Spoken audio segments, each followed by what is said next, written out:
Hi, it's Sylvia here with Vintage Kitchen Vixen, and today I'm going to be showing you how to make kefir milk pancakes.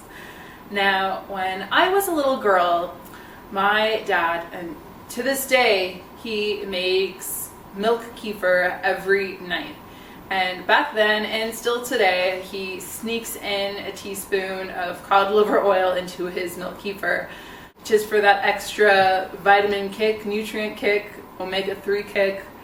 He throws it in there, and every time my brother and I would just drink this cod liver laced kefir and not know the difference. The other thing my dad used to do was every Saturday morning he would make pancakes, and by the time I was 7 years old I could make pancakes all by myself. Now, one thing he never did was use his milk kefir to make pancakes, but I'm personally a fan of buttermilk pancakes, and now that I'm swimming in milk kefir, I figured, hey, why not develop a recipe where I use milk kefir in my pancakes instead of buttermilk. So I'm going to show you how to make those today. So let's switch into silent film mode and get to it.